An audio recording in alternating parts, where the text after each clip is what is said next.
In society, we've always looked up to leaders to help guide us in our paths of life. When the term leader is used, most people think of business owners, politicians, athletes, or entertainers. But I think some of our most important leaders are educators. Whether you were homeschooled or attend school, you had to learn about the world through the guidance of an adult, someone who's dedicated their lives to give you the tools to be successful. In my case, the person that's responsible for my knowledge and technical success today, I met in college. And since I went to a small school, I had 14 classes with her over the course of 4 years. I think that's right. I generally don't think I'd be where I am today without her guidance, support, and dedication to her craft. She's even inspired me to become an educator myself, as I'm currently teaching the same subject she taught me back when I was in school. Our guest today is an educator who is fearless, breaks stigmas in her field, and is a shining example of why educators deserve our respect and gratitude. This episode of Stay Risky was recorded and brought to you by Engine Room Recording Company.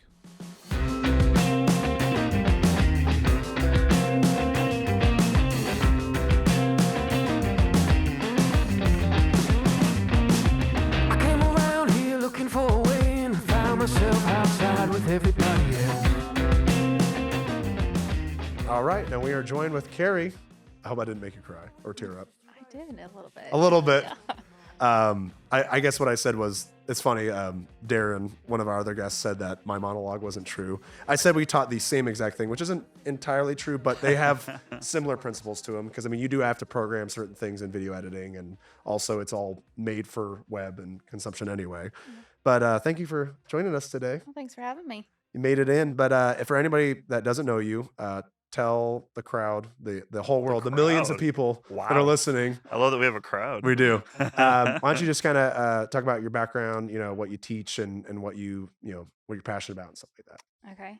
So, how far back from my background? Let's see. I actually High went school. to college, high school. Well, I graduated high school. Perfect. Went to college for actually video production. Oh, cool.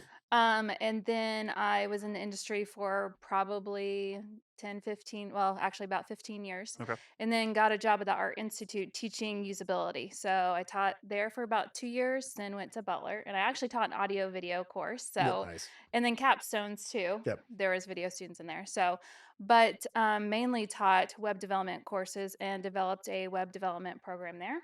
Taught there for about 11 years, and then now I'm teaching at IU Indianapolis, I guess it's called now, instead of Sure. IUPUI, Mhm. and I'm helping to further develop their web development curriculum. Very cool. Cool. Yeah, our class, Congratulations. Thank Yeah. you. Yeah. it was interactive. Well, I mean, it changed like 18 times the name of it. Did. But and all the interactive media students, we all had the I counted, I think it's like 14 or 12. It was whatever every semester, and we even had a couple classes like the JavaScript classes and all that. But it Mhm. was a lot. I had it was guaranteed I had Carrie every semester. Love Yes, it. pretty much. Yeah, I was the only web teacher, so if that was your program, I hope you liked me, It was- because you're going to see a lot of Well, me. if I didn't, you wouldn't be here. So Actually, this just got yeah, weird. yeah, I did. I did. But no, and then we also had that Germany trip that we can get into a little bit later. Yes, But yeah. So are you the only developer's not the right word? Are you the only one doing the curriculum currently at the IU campus? Then No, too? actually, Okay. there's two of us, which is really nice because before we both been teaching for about 10 Okay. to 12 years,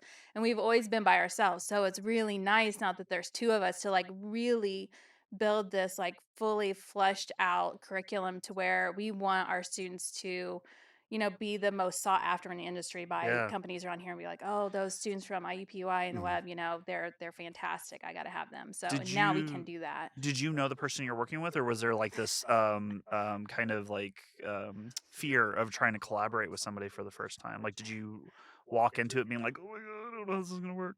No, this is where it gets awkward. He's actually my ex-fiance. Nice. Let's open that can of worms. Yeah. So yes, I knew him. On this episode of Love Line, Yeah. So how is that though? Like, is surprisingly, or did you know going into like we'll be okay? Like, I knew we would work well together. Okay, good. So yeah, so I knew that's one good thing about it is that, you always wonder like what's the dynamic going to be with like the people you work with. sure. sure. And luckily, because we were together for a really long time, and so I knew almost a lot of most people that work there already, and I knew him. So it was very comfortable to go in there and feel like, I already knew kind of the Yeah. lay of the land and Mhm. stuff like that. I knew the people. So it's been really good.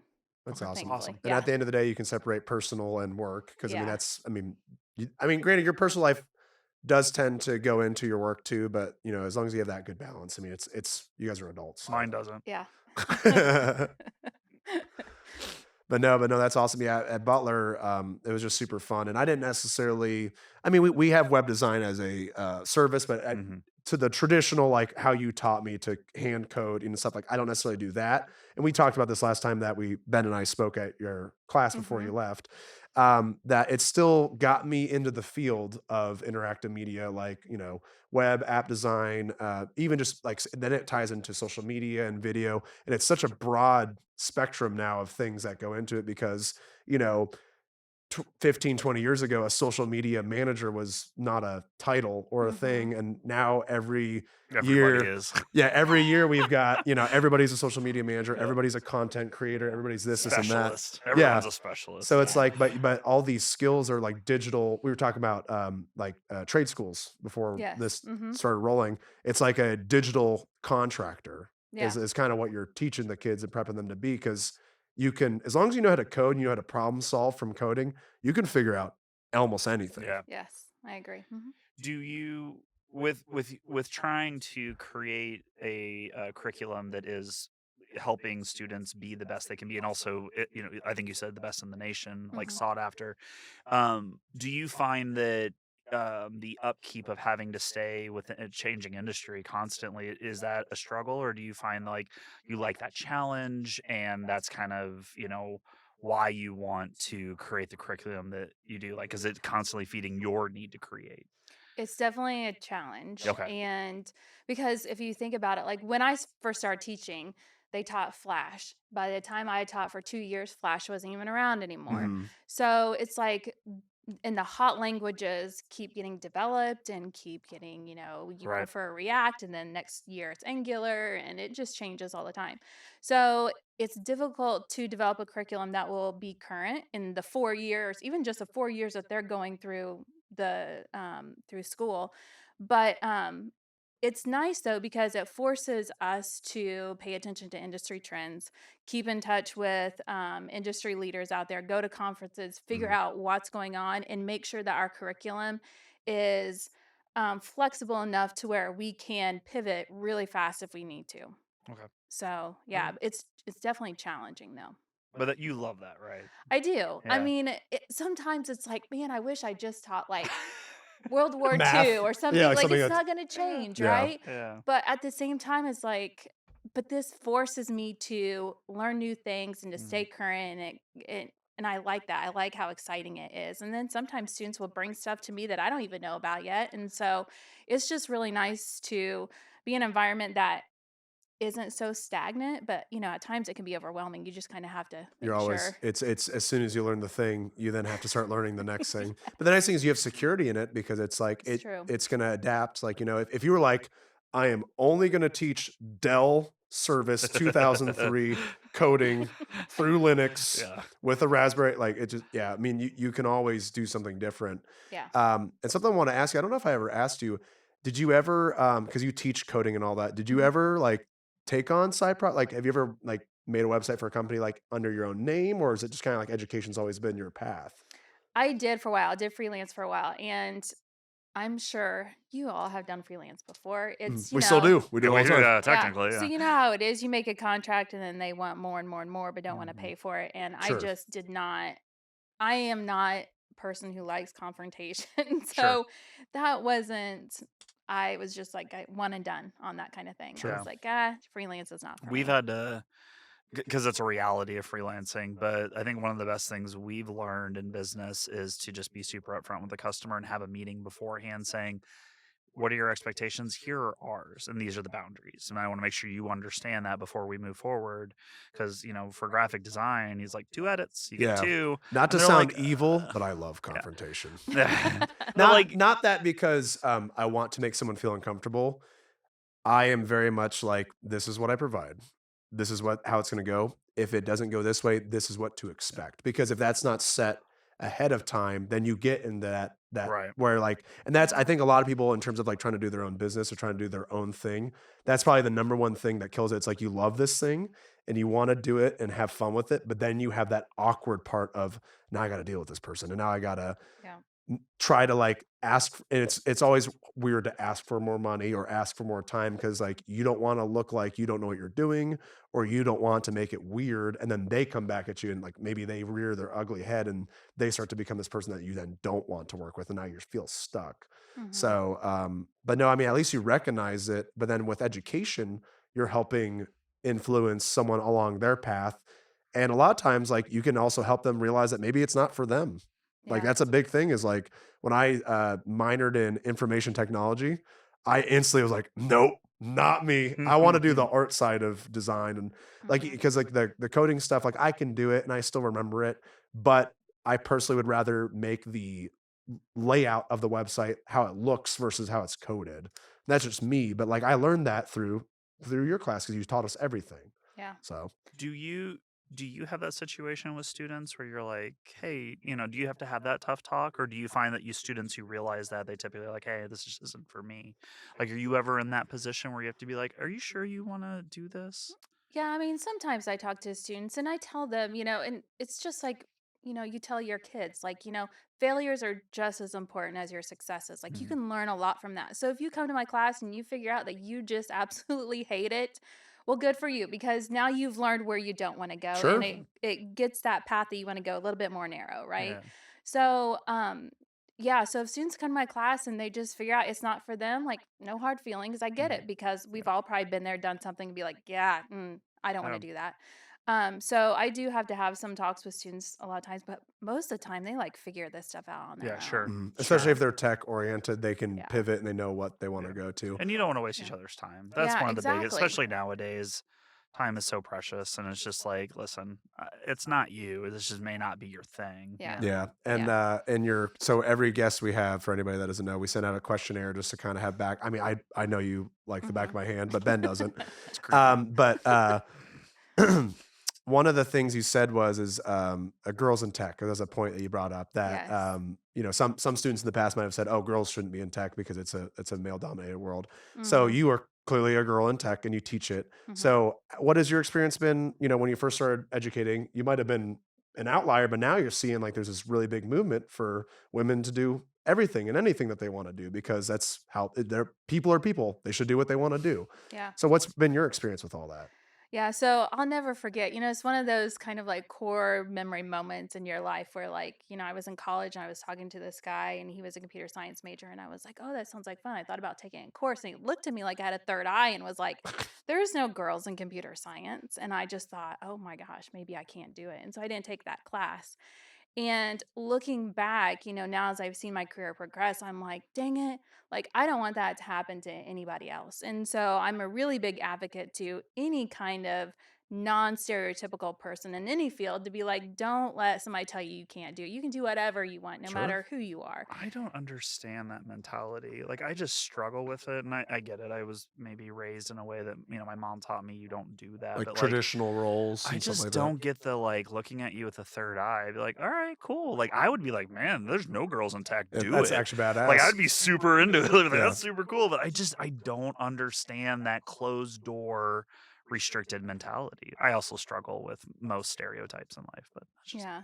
Yeah, I mean, it's unfortunate. And even like today in the industry, like if I tell somebody what I do and what I teach, you can see like In their the eyes. surprise Yeah. on their face, like, oh, like you're in that kind of field. And I'm like, yeah, why are you surprised? yeah, So, and I think it's helped develop this kind of, I mean, as much as I hate that that happened, anytime somebody tells me like I can't do something or yeah, like you won't fit there in this, I'm like, hold my beer yeah, because I'm going Yeah. to absolutely. No, show you I'm that the I same can. cloth. Like, So, yeah, anytime it's like, no, that's not gonna work, or you suck at this. Okay, hold on. yeah, exactly.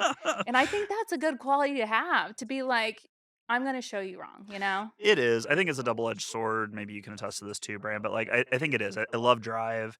I'm constantly reading about like what drives us and how we can have routines and routines that benefit us. But I also think it's a double-edged sword because we can be so driven that all we have is tunnel vision because Hmm. something upset us, and we're like, well, this is what we're gonna do. and then it's like 2 weeks later and you're like, what have I done with my time? What am Yeah. I actually being productive in? So yeah, I think it can go both ways, but I've always been like that. I've always been like, Mhm. okay, all right, well, just hang out and we'll see what happens. As I've gotten older, though, I've been better at being like, I don't have to prove anyone anything, and I can take that feedback and I can prove that I can do it, but I can do it over time. It doesn't have to be tomorrow. It Mhm. doesn't have to be this year. I just have to figure out a way to make that work for me. And it's a weird switch, Mhm. it really is. Yeah. Yeah, and we'll take a quick break right here, but I want to jump into Germany and well, at least Okay. what that experience was to me, and maybe hear your experience on it too, because you've done it a Okay. few times. Yes. Yeah, Mhm. but we'll be right back. This episode's Trailblazer shout out goes to Girls Who Code. Girls Who Code is an international nonprofit organization that aims to support and increase the number of women in computer science. In 1995, 37% of computer scientists were women. Today, it's only 24%, and that percentage will continue to decline if nothing is done to fix it. Girls Who Code recognize that the biggest drop off is from girls aged 13 to 17, which is why it's critical to get young girls involved early. They've reached girls around the world and are on track to close the gender gap in new entry level tech jobs by 2030. They include programs like their Summer Immersion Program, a specialized campus program, after school clubs, college loops, and a series of books, all aimed at empowering young women to pursue a career in coding. If you'd like to learn more about what this great organization does, head to girlswhocode.com to learn more.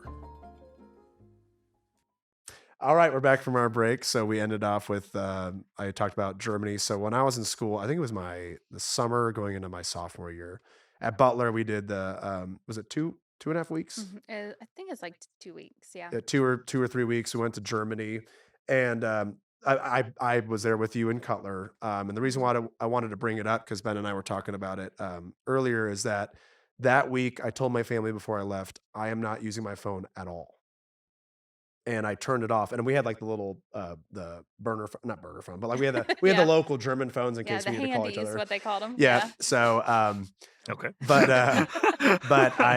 it was a really eye-opening experience for me because one, it was extremely difficult to go 2 weeks without using my phone at all. Like I turned it off entirely. I had it with me for pictures. Like Mhm. I would turn it on for pictures, but I had it in airplane mode. I didn't want to. I wanted to see if I could do it, and it was really tough, but I did it. And then when we were at the dinner table and all that, I saw everyone on their phones, and I'm like, man, because we were in like the Moroccan restaurant in the German Mhm. in Germany. I was like, this food's so good and this place is so cool, and everyone's just. Yeah. Mhm. And I was like, man. Now, granted, we had like fun experiences. Like we went out, we went to Amsterdam, went to Berlin and Bonn and Cologne, and we got to see all the sights and all that. But it was just so eye opening to see.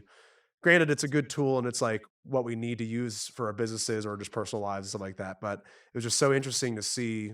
I'm pursuing a field in tech, and I almost felt like kind of icky seeing everybody like so consumed in it.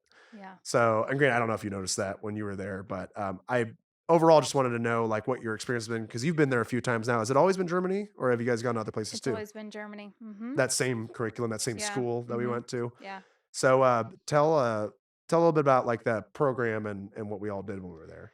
Okay. So the program we're at, let's see, Bonn, which is like a small college town. So if you're, I think it's kind of like Bloomington, Indiana. It was Beethoven's hometown. Yes. Yeah. Yeah. And so it's a small college town, a very cool place. And we're there probably the majority of the time, probably Mhm. 7 to 10 days. And then we go to Berlin. And then you had that free weekend where you could travel wherever you wanted to. So some students travel together. I think you went to Amsterdam. With a group. All right. Yeah. Yeah. Some people went to Paris, and I've been to Bruges, and we went to Oslo and Switzerland some That's other cool. times. So yeah, it's really awesome. And I think it's, what was interesting for me, because it's not just like it wasn't web, it was just like a media trip. Mhm. And what's interesting about it is how they have used their past to make their future better, and to show like how the media is different, how government's different because of what happened in the past. Mhm. And I think that was the really interesting part. And I hope the students got that part and weren't so consumed by their media. Well, me being So, raised Jewish, I 100% like when we did the whole like the Holocaust camps and all that. Like I 1,000%. Germany has been in the back of my brain because even in Hebrew school, like they showed us like actual footage from the Germans of oh, the like really? really graphic when we were like 10, which is probably why I'm the way I am today. But no, um, but no, like I actually remember. I don't even think it was one of the kids in our group, but we were at one of the camps and we were going through and someone was laughing and I looked at him like I'm about to knock your head off of your shoulders if you don't Yeah. stop laughing. But that whole trip though, like everything, and I could even see it in the people. Like, granted, they like Americans, but some people, like when you're on the buses and all that, like they can tell you're American and they don't want to associate with you just Yeah. because it's a very different culture. It's very more like prim and proper. There's a lot of pride. There's also, you've got this looming past on your head. So, but Mhm. everybody there was nice, and it's a beautiful country, Mhm. and there's so much history. It's everything's so the food's great, and then you've got all the different like the Cologne Cathedral is Yes. amazing. Yes. But no, I definitely picked up on that. But I would say that I'm not sure. I think a lot of people, at least from my experience, it was a vacation fun hangout. Mhm. But I definitely noticed that but also I was raised knowing that like history in the back of my head. So Yeah. And I think, it has a lot to do with like the age of the students you take and like even from the difference between like the group that went with you to the group that we went with last year, just what the pandemic did to them or the just how they grew up, but the just kind of self-absorption instead of like really looking at what they're surrounded by in the history and where it came from mhm. and just being more like I'm going to take a selfie on every single monument when it's like this is a monument to commemorate all the Jews who have died and this isn't a selfie park. Selfie You Right. know This what park. is I something mean? for you to look at Yeah. and take in and reflect and Right. yeah, no, and I think even if it didn't, even if that wasn't the goal to have like the historical part of it, it's just you're in a different country. Like Mhm. it's everything's different. The money's different. The food's I mean, granted, you can get food in both places, but like a lot of things are entirely different. So like it's put your head up so you can see what's going on around you. Like in Amsterdam, I mean, it's so confusing to go down the streets and like but you ride bikes everywhere and like you had to know where you were going. Mhm. So like and then we stayed in a hostel and like and we had a there was 5 of us that went. It was a 6-person hostel. We had this older gentleman who just loves traveling. Like we didn't get like I was like, "Oh my god, we're going to get some weirdo."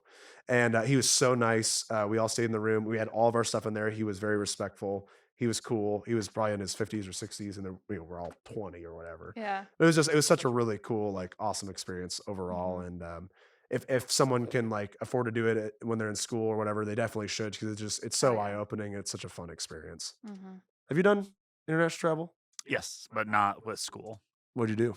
I went to Ireland a couple Oh. times. Yeah, they. I always you mentioned this earlier, but I think it was funny because they'd be like, "Oh, you're American."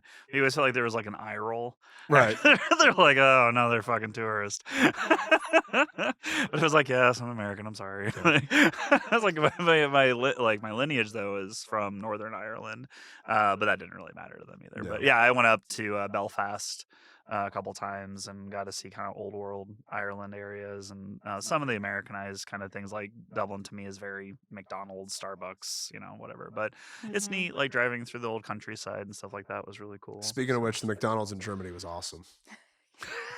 Because you we'd be out late and then we're like, oh, what are we going to eat? And we're like, well, do McDonald's. they have the Yeah. kiosks when you went? Like, No, you or had to they? talk to a person. He actually had to. Yeah, And the gotcha. other thing too is that people will notice when they go overseas is almost every other country speaks English and their main language. So like when you go there, you're like, man, I don't know any languages. I know. And we had like German language class, but I mean like half the kids were like jet lagged or like Yeah. didn't sleep the night before. So like people were like, Yes.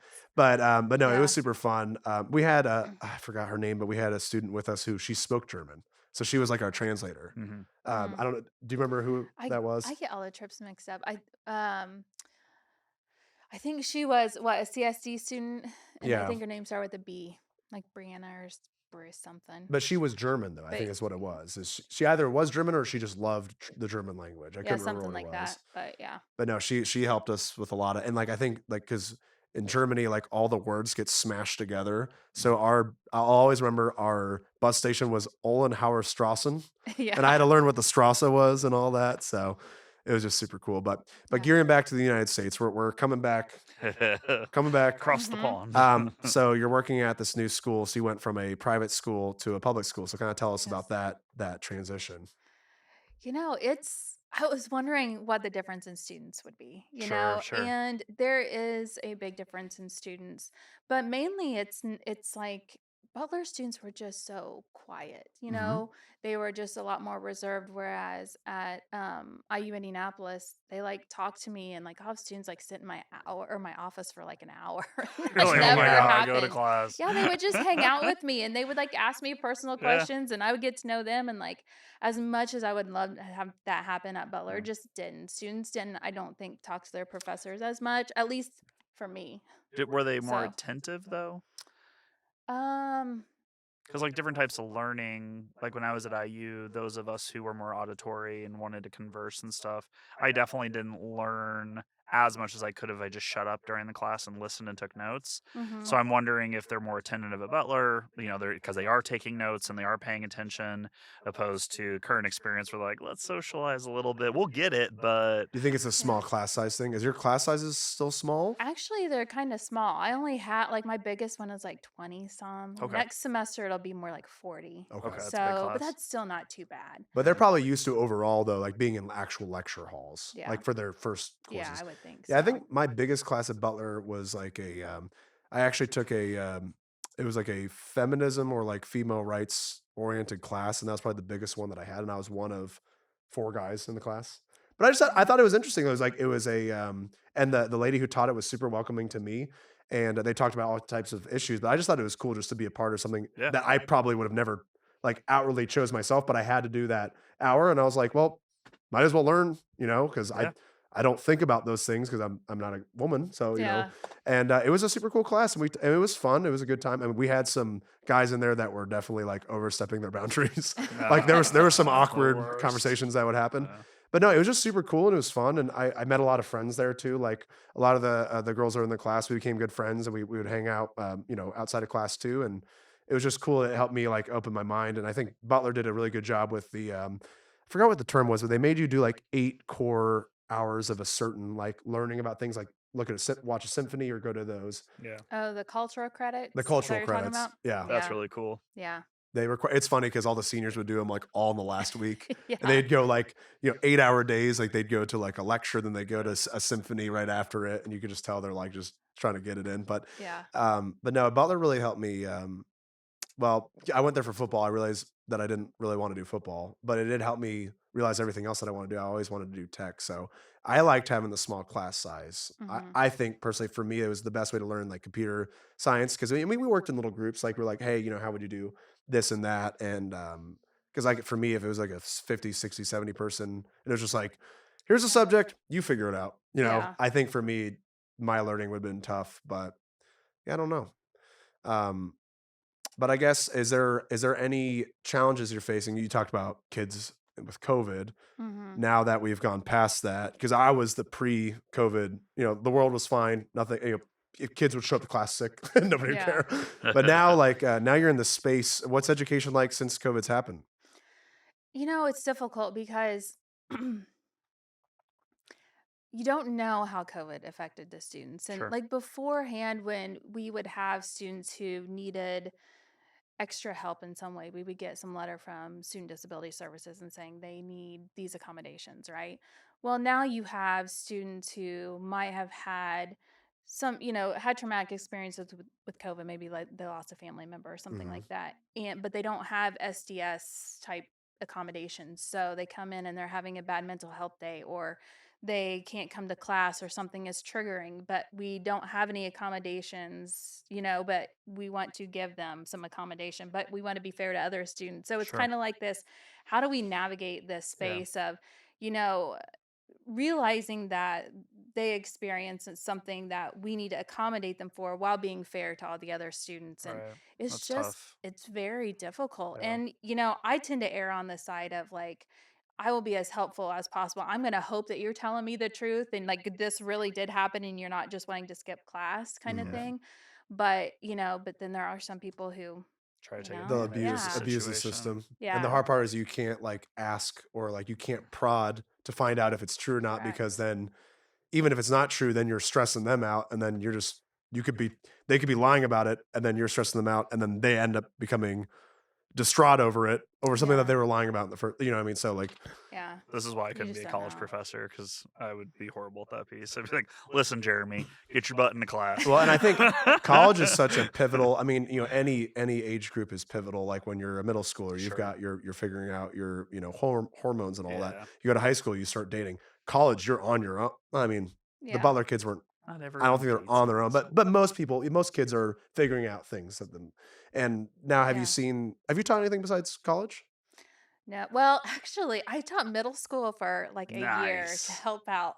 Then you realize that was not for you. Holy cow. That's a lot. That is a different beast. And like hats off Yeah, to those absolutely. educators. Absolutely. Holy moly. Yeah, it's a Yes, lot. it is. Do you, being with the school setting, outside that school setting, you obviously have a personal life and hopefully some other like, separation. But do you find that work comes home with you, and that is a positive thing because it is something that allows you to continue to move forward in an ever-changing industry? Or do you find that you're able to actually separate work from home and you have hobbies and a whole other thing that you do and that actually helps you do better at your job? Yeah.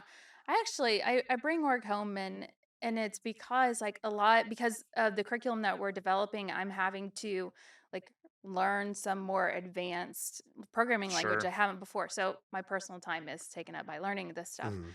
But I love it, and it makes me understand things. I mean, I've been teaching this for a long time, but I'm Sure. still learning new Yeah. stuff and be like, oh, that's why this is how it Right. is, right? Connecting the dots. And so, and if I see like I had this whole class built out this semester and had everything done up to the last week. And then as Yeah. I'm teaching, I'm like, I don't like that assignment anymore. So Yeah. I come home and I change it and I do all this stuff because I want to try to make what we do in class not just these one-off like this was just to learn something and I can't use it again, but more like, okay, I created like these 5 projects in class I can actually add to my portfolio Sure. while I was learning how Yeah. to do this kind of thing. And so, I mean, luckily, I love what I do Mhm. and I love teaching and I love coding. And so it's not so much work. But yeah, I tend to bring it home probably more than I should, but I Well, and love it's it. great that you're So, willing to pivot opposed to some educators that it's just very much like cookie cutter by the book every They made semester. their curriculum. They don't want to do it again. Yeah. They've already made it. They've already put in the Yeah. time. They just want to yeah. coast on And it. it's a good reason why you're on the podcast is because you have it's that passion, that drive, Hmm. that trailblazer mentality, which is what me and Bram seek out and the people we want to surround ourselves with because we're very similar. We lifelong learning. Hmm. In my opinion, it's a key to success, whether it's personal or Absolutely. professional. So, Yeah. Here's a nerdy tech question for you. oh, Okay. We are moving very much into a mobile world. Do you ever Yes. see web either not being as important or going away entirely in terms of like the layout of a computer? Because I mean, people use computers, but like you can do almost everything on an iPad or a phone unless you need computing power. Like my Hmm. mom doesn't need a laptop. She wants a laptop because she likes computers. She Yeah. doesn't need a laptop. And most people don't necessarily need a full computing device. So do you see mobile becoming so intuitive that you can do absolutely everything on your phone or in your pocket? Hmm. That's a good question. I don't think it'll ever go away. I think you'll need your computer. I think you'll need all that stuff. I don't think like your phone can do everything. But luckily for web, like all your apps are created with web languages. They're Mhm. all like these JavaScript frameworks pretty much. And they're responsive. Yes. That's the big So thing. so if mobile takes over, still got a job. You know Yep. what I mean? So it's like this, and even because like we were worried in the tech field, like AI. Like, what is this going to do? Sure. Because you can go to Chat Oh, GPT yeah. and be Do like, anything. hey, create a web page for me, and it will create it for you, right? But we can, I mean, I don't know if you've ever used code that way. I've been playing with it and it doesn't always work. Sure. There's It's problems clunky. with it. oh yeah, If sure. you want to like revise something that you've already built, it can't do that. So, and then there's people who need to monitor that and who Mhm. need to write AI code. So it's like this industry will never go away. These Sure. Right. skills will never go away. And even I think at the very least, coding teaches you critical thinking It skills, does. how Yeah. to problem solve. And those are, I mean, name an industry that doesn't use that. You can't. Mhm. So even if you don't code, like you don't code now, but you learn those I skills. use the skills to problem solve how I'm gonna put my shoes on and walk out the door Exactly. because I balance about 18,000 things on my head all at the same time, but my brain works that I actually do better when I have everything in my brain all at the same time. I just go, "I want to do this thing for 2 hours, do this thing for an hour, put this back, grab this thing," which Hmm. for him I know is a nightmare. But I do it just because that's how I've always done it, and that's how my brain works, but I've also had issues where I take on too much, and then I'm like, "Ah, crap. Yeah. What do I do?" But no, I think it's yeah, it's things are gonna change the way they change. It's a matter if you're, like, ready to change with it as it's Hmm. changing. Because AI, even though right now it's clunky, it's gonna be creepy better. Yeah. Probably not too long. It'll probably make its own program for itself to make itself better before Probably. before a person could ever do that. It terrifies me on some degree, but then I have to think, okay, like I got to take this thing that terrifies me and figure out how I can use it for Yeah. good. Sure. How I can teach the students, like, hey, I know you're using it, but let's like use it in a better way, or, here are the problems with it. How can we fix it, Well, kind of thing. it's like everybody has a knife in their house. Doesn't mean they're gonna stab someone with it. Exactly. I Yeah. I've noticed my getting older, my breaking point has been VR. I want nothing like I just don't like it's fine, it's cool. Like I just don't want to work in VR. Hmm. And I work in IT. I don't want to use VR. Like I want nothing to do with it because it's just to me it's just one step closer to being not a part of our actual present world. Mhm. That Hmm. it doesn't scare me. I just don't want anything to do with it. And I've Plus the noticed motion sickness, it is have you ever done a VR video game? I've done for a little bit, but nothing long enough, like maybe 5, 10 minutes, and that was Oh, it. I thought I was gonna throw up. Really. Yeah, it's 'cause you're seeing everything move around you and your feet aren't moving, yeah. and it's super I mean, it might be also too because like, I do music, my hearing's probably not the best as it's been, so, like, I always like, even right now, I keep popping my ears because my ears feel like they're clogged, but, I like, when I put it on and I played this game, after, like, 5 minutes, I was like, "I have to take a break, I feel like I'm gonna throw up." Hmm. But granted, that could just be me. I know a lot of people that'll do it for hours and have no problem with it, but yeah, I'm also in the same boat of, like, I I I used to play video games a lot. I feel like I don't even really have the time to dedicate to learn the game anymore. Like I'll pick up Halo and I'll be like, "Oh man, this 12-year-old girl is kicking my butt right now." And I'll just stop playing. Yeah. But the generational gaps there are very interesting to me, like what my parents went through with cell phones. Like they got it, but they Hmm. still kind of use them at their basic level, Hmm. or my grandmother is online, but we have to constantly help her not get phished or like reset her password, things like that. Yeah. I think this is my turning point is VR is probably going to be my cutoff. And it's interesting how what we associate with and what we're like, yeah, okay, I'm still interested in this, but that's too much. Yeah. or that's not something I'm Crossing a passionate about. boundary. Yeah. Well, people always just give me a hard time because, like, I have social media accounts. I don't use them. They're like, I reach out to you through Twitter or whatever. And I'm like, I Yeah, I'll can't get to see it in it. like 3 to 6 months. Yeah. And they're like, well, Yeah. you're part of media. Why are you on it? And I'm like, well, I mean, I have those accounts because I should, but it's like, that's just not where I want to live my world. Or Like, it's I like want to it's live it like with the people here, not with like Yeah. these celebrities you're who a see me. chef. Why don't you cook your own food? Be like, because that's my job. Yeah. Yeah. Maybe you just want to not do your job when you go home. Yeah. No, I'm the same way too. Like we run a media company. We have to use the pages because that's part of our brand. But I also don't like I turn all my notifications off. Yeah, Hmm. same. I don't go on there unless I have to put something out. Yeah. We do have like, interaction periods. We'll go on for like 30 minutes or an hour, like, comment, do the thing that you need to do. But Hmm. like, I'm not scrolling or like same thing with like metal music. I used to listen to metal music all the time. Started doing a metal band. I don't listen to metal music unless I'm writing it. Even when I'm writing, I don't listen to it. I listen to it when I'm at the gym or I'm actively recording it. Those are the Hmm. only times I do it just because I think it gets to a point where it's like seasoning. If you just season something and season, it stops tasting good anymore because you just Yeah. put too much into it. Right. So you Yeah. can definitely get burnt out easy. But Yeah. thank you so much for coming down and talking with Yeah, us. thank Thanks. you. This has been fun. Well, good. Yeah, we talked about Yeah. we literally went around the world. We Kim and I. did. We did. But so usually at this point we close off and have people talk about their links. I mean, you're an educator, so I guess Hmm. more of maybe a good way to close this off is like, what are some cool new classes that are coming out? Maybe not even just at your school, but like things you're seeing come out in college that now Yeah. kids can pursue, or even in high school. Like, is there new classes and new things that kids can do if they're interested in tech or in web design or anything like that? I think there's a big push now for kind of data science and artificial intelligence and Yeah. how to use that effectively. I think Mhm. that's really awesome. I definitely think, our world is filled with data, Sure. no matter what you do. And so I think that is a great space for anybody who's in the tech industry to go into, and just maybe like, not even if that's not the field you want to go into, but learn how data is used and how you Yeah. can control your own Hmm. data, Yeah. because that's like AI, that's kind of a scary thing for It a lot of is. people. Yeah. And so It's because they just, don't understand it. yeah, so if you educate yourself and understand things a little bit better. But I think that's those are two really interesting ways that our industry is going right That's now. very cool. That was a great Yep. call outs. Cool. Well, thank you for spending time Yeah. with us, Thanks for Carrie. Yeah, hanging out. thanks. We Thanks for appreciate having it. me. Engine Room Recording Company, located in Broad Ripple Village just north of downtown Indianapolis, specializes in making your projects go. Podcasters, bands, audiobookers, rappers, singers, songwriters, and everyone in between, the Engine Room Recording Company has the experience, the engineers, the equipment, and the environment to fuel your projects. For more information on their services, creatives they've worked beside, and gear they use, visit them today at engineroomrecordingcompany.com and be sure to follow them on Instagram at Engine Room Recording Co.